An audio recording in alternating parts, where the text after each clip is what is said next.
sa aking YouTube channel, Randy Channel. Pag-subscribe, like, and share and comment sa aking video upload. Okay?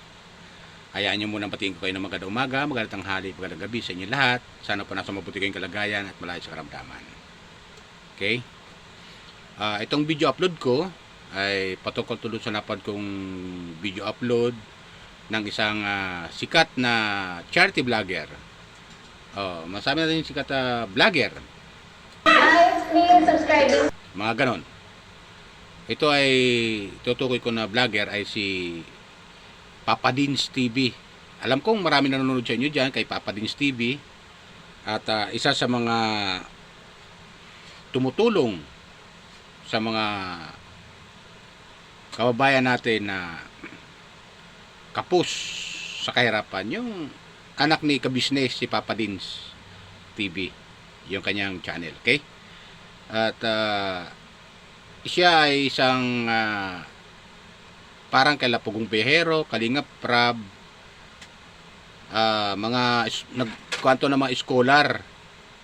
May mga estudyante kasi ito na pinapapag-aral. Ito si Papa Dins. Kaya dito ako bumibilib dito sa batang ito. Talaga napakasipag na na vlogger.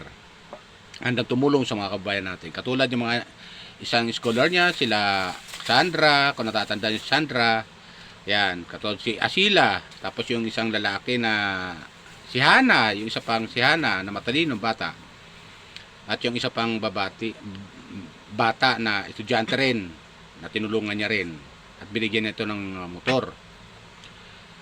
So, dito sa itong batang itong si Papa Dins TV ay matagal ko itong sinusubaybayan simula pa nung meron siyang yung kanyang channel pa lang ay nasa tawag dito 17,000 pa lang yung isang bata na tinulungan niya, binilhan niya ng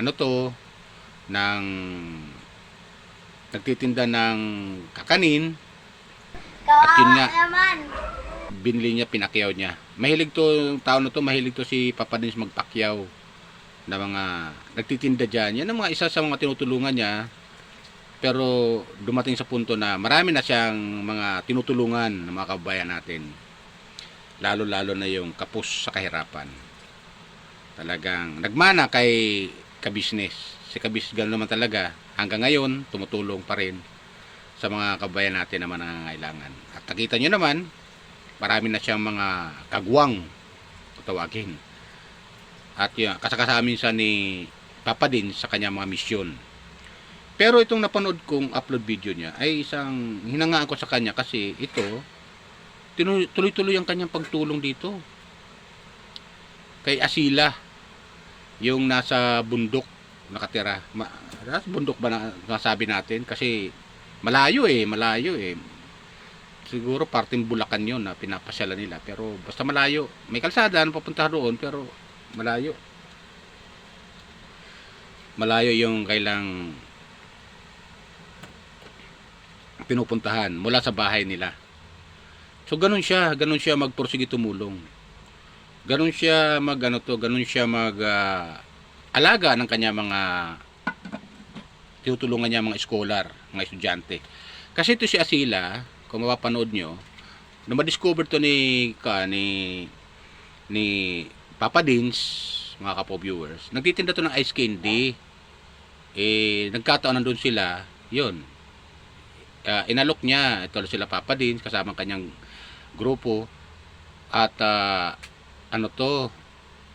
palabiro kasi to, palatawa, masayahin. At yun, doon nagsimula. Binilhan niya ng candy, pinakyaw ni Papa Dins yung candy niya. Tapos binigyan pa ng binigyan pa niya ng bigas nung una matagpuan niya, at pinakyaw niya yung candy na yon at pinamahagi nga doon sa isang lugar, sa isang diyan sa Bulacan na tourist spot yan lugar na yan na pinuntahan niya. Tourist spot yun. At yung na nag-usap ko sila, kinausap ni Burnok, Binirobero, at napatawa niya itong sila Papa Dins, kasama sila Bornok. 'Di ba, kapo viewers? Napapatawa niya. So sa usap-usap na 'yon, katagalan na kumbinsin nitong ni Asila, itong si Papa Dins na bipakyaw na yung kanyang eskinde at pinamahagi nga doon sa mga kandun sa ano to, sa lugar na particular diyan sa Bulacan, kung saan banda lugar yan,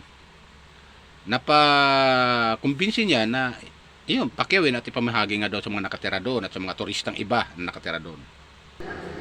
Hello Na turista, pinamahagi niya. So tuwan-tuwa yung mga tao roon. subscribing. Ngayon, nung mangyari yun, na-discover nga at kinausap pa ni Bornok, yun, napakyaw. At di natin akalain na tuloy-tuloy ang tulong ni Papa Dins doon. Na kahit malayo, talagang sasakripisyo yung taong ito. Kasamang kanyang team, kanyang grupo, sa pagmimisyon. Mapuntahan lang si Asila, matulungan lang, maabutan lang ng tulong. At dumami yung mga sponsor, at nagkaroon siya ng sponsor, dumami, na sumusuporta kay Asila, at nagpapadala para kay Asila, at dadang kay Papa Dins, at si Papa Dins, pinupuntahan niya doon, para ihatid yung tulong, pagmamahal na ibinibigay ng mga sponsor. Salamat sa mga sponsor na tumutulong kay Asila, na isang estudyante, 6 sila, magkapatid, siya yung bunso, yata. 2 lang silang babae, 4 ang lalaki. So, ganun. Shoutout sa iyo, Papa Dins, ha. Shoutout sa iyo ka business. Shoutout sa iyo. Tuloy nyo lang po yan. At ako ay isang simpleng viewers. At yung comment ko dahil ko sa video upload. At ito, nagko-comment ako. At dada ko sa video. At para mapanood nyo rin.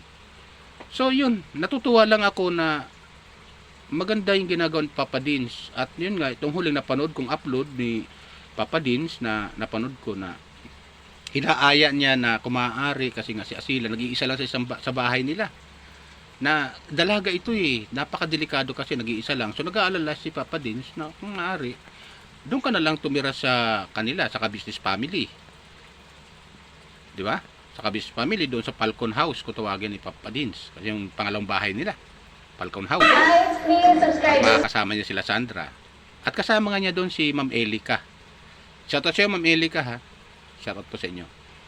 So yun, nung mapanood ko yun, grabe, talaga napaluha ako doon kasi nga naawa nga ako kay Elika. Unang-una, babae, dalaga, at nagmamalasakit sila Papa Dins na kumaari, doon na lang siya kasi para doon sa tumira sa bahay nila.